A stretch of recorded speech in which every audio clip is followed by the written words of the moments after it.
I'm going to show you how to turn this into this. Hey everyone, I'm Dylan with ExtractCraft. Today I'm going to be showing you how to make your own full spectrum CBD oil from hemp. I'm going to walk you through the basics, starting with breaking up the plant material and then making the wash, combining the solvent and the plant material. Then I'm going to show you filtration. We're going to filter in this Buchner funnel here. After that, I'm going to show you running it in our equipment, which is going to evaporate off and recollect the ethanol, leaving you your pure oil. I'm then going to show you pouring out the oil and what your finished product can look like. Today I'm going to be showing you the QUET method, which is quick wash extraction technique. There are multiple methods for doing these extractions that you can look more into. The first step of the process is going to be preparing your material. What we want to do is have our plant material. It needs to be dried, but doesn't necessarily have to be cured. This is just some hemp that I purchased online. The first step is going to be to break it up by hand. When preparing your material, you want to break it up by hand. This is going to let you expose more surface area to the solvent, but you don't want to grind it, you don't want to pulverize it because that can release too much chlorophyll and give you a worse end product. So we're just going to be breaking this up by hand. I'll show you how here. While we're doing this, we're probably going to want to remove the big stems. It's okay to leave some stems in there. That won't hurt the process, but big ones like this, you'll probably want to get out.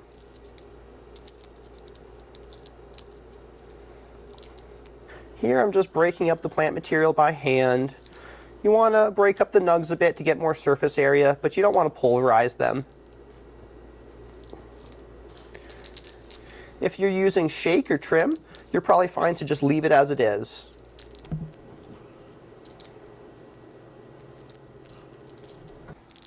Right here, I am breaking up 1 ounce of plant material. With the Source Turbo, you can extract from about 1 ounce at a time. If you're looking to do larger quantities, check out our Edo Pro. That one's better for about 1 pound at a time. At this point, I have my ounce of broken up hemp. I'm going to put it back into the jar.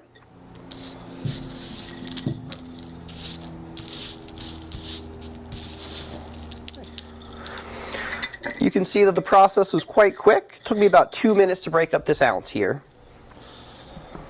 At this point, I have my plant material prepared. So I have 1 ounce of plant material in this jar here. And then here, I have my solvent.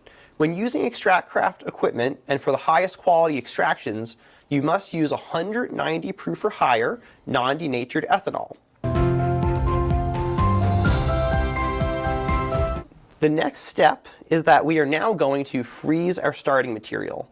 Using the QUET method and to make the highest quality extracts possible, we must utilize cold temperatures. We want to take our plant material and our ethanol, while still separate, and put them in the freezer. We want them to sit there for at least 24 hours to get as cold as they can. You can also use dry ice or medical freezers to speed up the process and get them even colder, but it's also okay to just be working with a standard freezer. I'm going to take these and put them in the freezer, and then I'm going to go ahead and grab some of these that I've had frozen for 24 hours. Preparing your plant material, you want to have your plant material and your ethanol frozen separately before you ever combine them. You want to get them both as cold as possible first, then combine them, put that back in the freezer and let it sit for a little bit, then take it out and filter. We don't want to combine them together when they're still warm, because that will get too much chlorophyll into our wash and make a worse product. Here I have my frozen hemp and my frozen ethanol. These have been sitting in the freezer for over 24 hours so that they can be as cold as possible. Now that they're nice and cold, I'm going to combine them to make the wash. Once I combine them, I'm going to put them back in the freezer and I'm going to let it sit for my desired period. We're doing the QUET method here, which means we're doing a quicker wash, somewhere between 1 and 10 minutes. You could do longer washes for other applications too, like FICO, and we'll talk about that at a later date. But right now, QUET method, it's going to be about a 5-minute wash. I have my frozen hemp here, and I have my super cold ethanol. I'm now going to combine them. Just enough to fully cover the plant material. Now at this point, I'm going to put the lid on and give it a good shaking.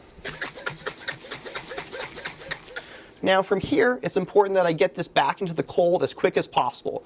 I'm going to go rush this over to the freezer, and it's going to sit there for 5 minutes. While our plant material and ethanol are soaking together, I'm going to assemble our Buchner funnel for filtration. We're going to be using the source turbo as the pump for our Buchner funnel. I'll show you how to do that now.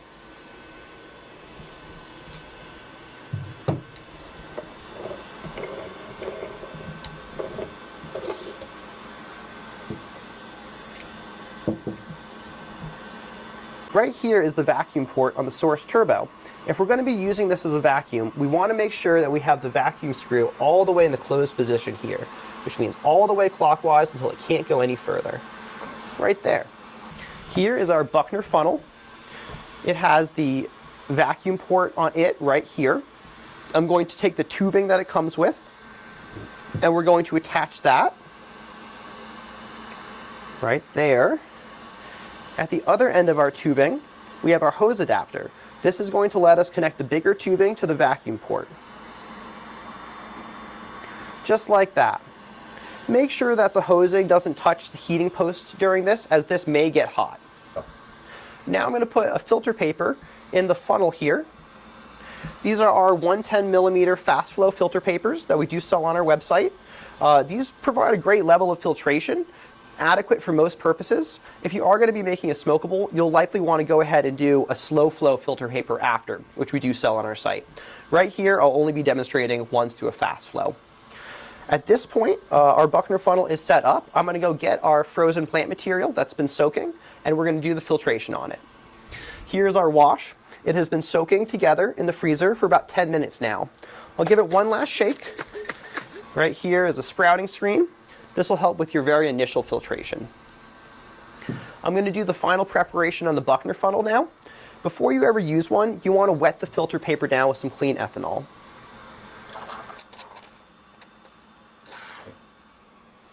Once the filter paper has been wet down, we're going to turn on the pump on the source turbo.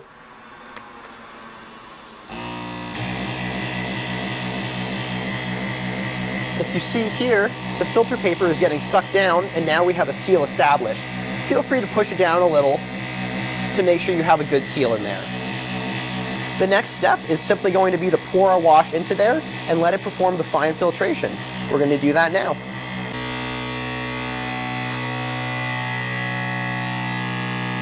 As you can see, the mesh screen is holding back the bulk of the plant material, allowing us to quickly separate the ethanol from it. Get the little last bit of it there. Great. And from there, the rest is being filtered under vacuum.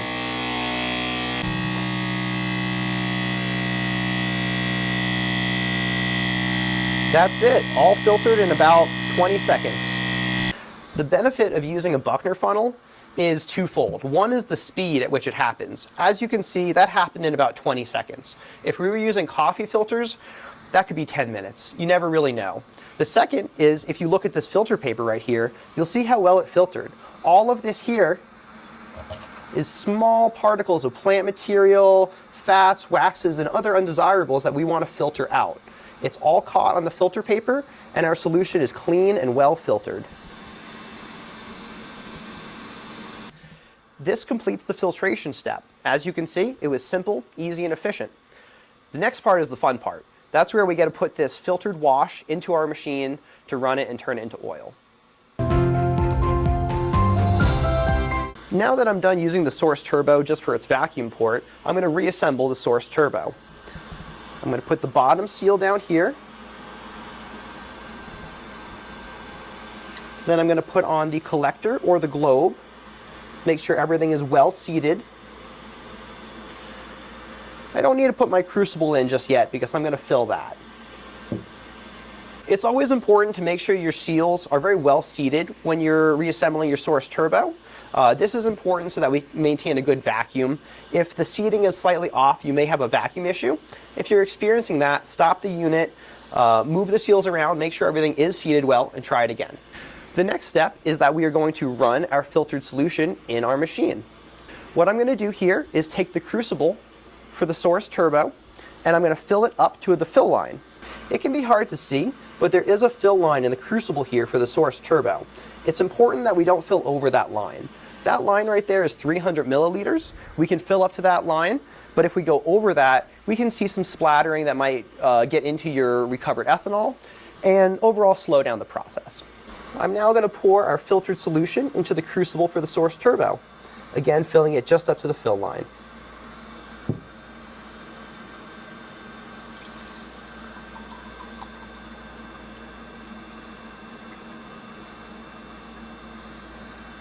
Next, I'm going to take this crucible and I'm going to screw it into the unit, moving carefully so as not to spill any.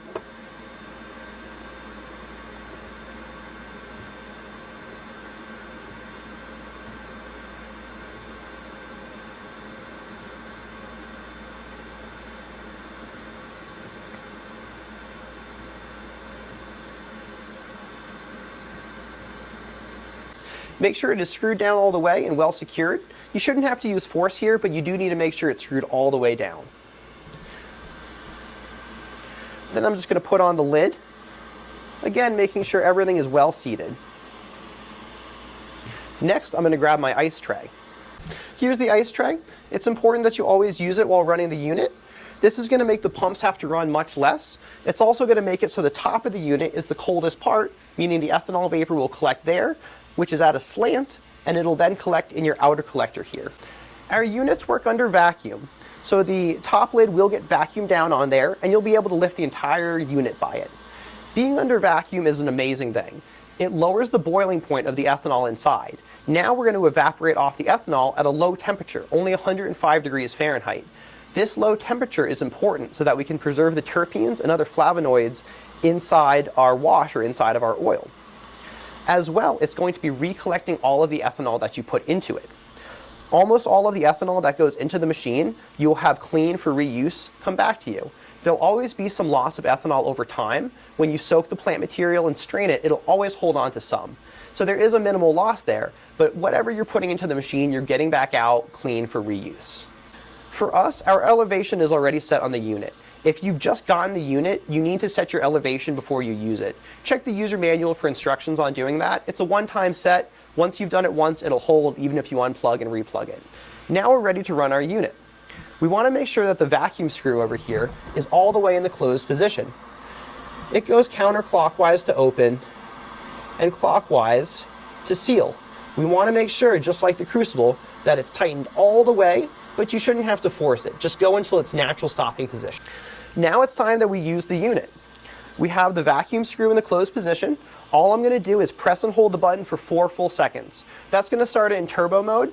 There's turbo mode and normal mode, but you pretty much always just want to run it in turbo mode. I'm going to start it up. I'm going to press down on the lid for about 10 seconds to help it get its initial seal. The pumps are still going to be running, but the lid should be sealed at that time.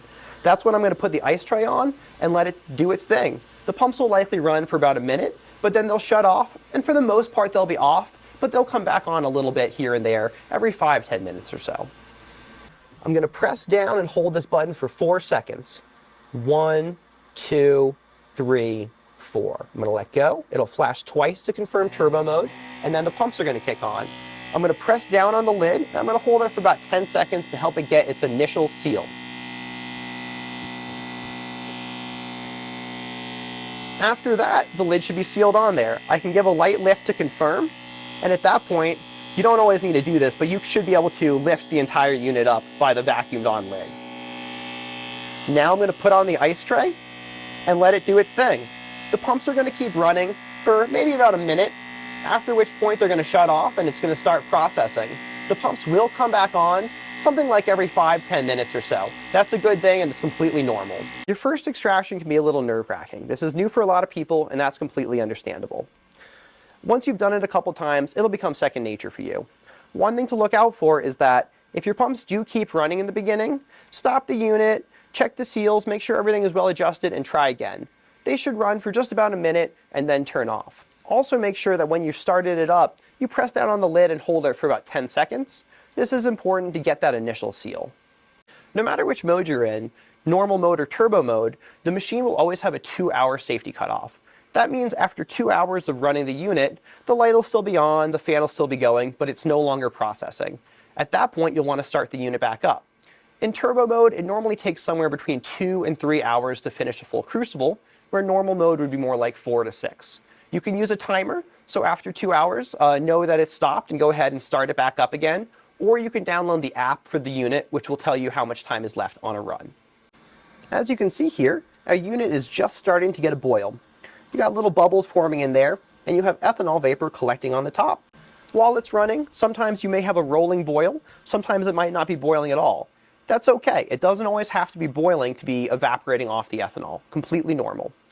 It's generally recommended that you just fill your ice tray with ice, and then when it melts, go ahead and dump it out and put in more ice. It's also totally okay to freeze bags of water. That way you can just switch those out when you need to. Here's one of our non-stick silicone mats. These are great for pouring out your oil onto at the end of the process. As you can see, I've put little clips on each corner. This is nice because it turns it into a bit more of a bowl, which is great for pouring out your oil into. As it dries and it becomes thicker, I'll take these off and let it spread out a little bit more with no risk of it coming off the mat. As you can see here, we have a nice rolling boil going on. We're about 10 minutes into the process, so now is when you might expect there to be a really nice boil. Again, sometimes it won't be boiling as much, and that's okay too, but a lot of the time this is what you want to look for. Ethanol vapor is collecting on the lid. It's going down the lid and recollecting in the outer chamber. As you can see here, we have a nice boil going on. We're getting near the end of the process. It's hard to say exactly at this point, but probably another couple minutes before we're ready to pour out. It's hard to say exactly how much longer we want to run it, but generally you want to stop when it's around a cooking oil viscosity. To tell that, what I'm going to do is give a little tilt to the bottom of the machine and see how it flows in there. If it's flowing like water, I want to go for a little bit longer. Any thicker than that, like a cooking oil viscosity, is where I want to stop and pour it out onto our mat. Here I am giving the machine a slight tilt to see how everything is flowing in there. As you can see for right now, it's still flowing like water, so I'm going to go for a little bit longer.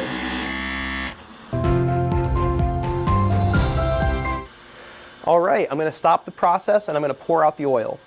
I'm going to hit this button one time. That's going to turn it off. I'm going to release the vacuum screw.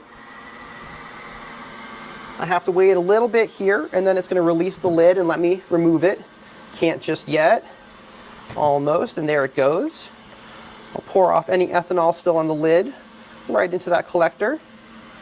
And in there is our pure oil. I'm going to unscrew it. Use caution here as it can get hot, but if you stopped it early enough, it shouldn't be hot.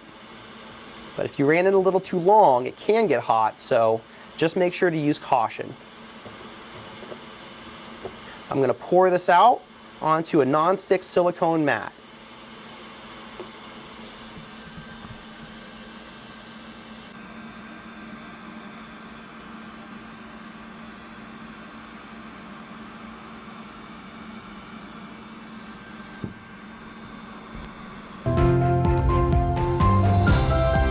At this point, there's still a little bit of ethanol in that oil, and that's okay. We're going to let it sit out on the mat, and it is going to evaporate over a couple days or so, leaving us a pure oil.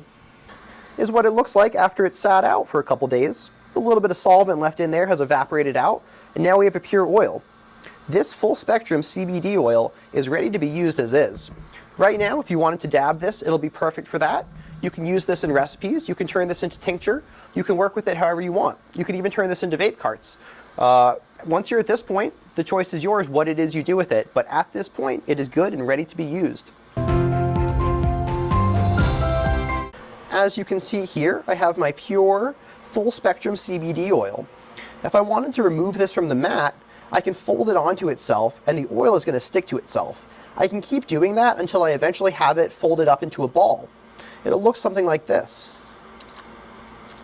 As you can see, it sticks to itself. I can keep working with it like this until I have it all in one spot. Right. It's a funny technique. You have to kind of like go in and out real quick. Right there is our full spectrum CBD oil. This full spectrum CBD oil is ready to be used as is. You can also turn it into other forms. You can make tinctures with it. You can make edibles, topicals, and even vape carts. A huge part of ExtractCraft is the community we have. We have 2 Facebook groups. One is for hemp and cannabis, and one is for non-cannabis botanicals.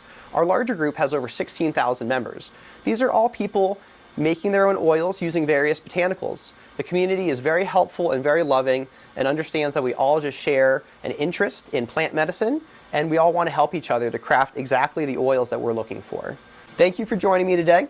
I hope you found this very educational and very easy to follow. I do recommend watching the video a couple times so that you can really grasp the process. If you have more questions, again, please feel free to join our community. Very helpful community. You can ask any questions. You can search around for info. You can also always email us at info@extractcraft.com, and we're always happy to help. If you love content like this and you're looking for more, please subscribe to us. We have more coming.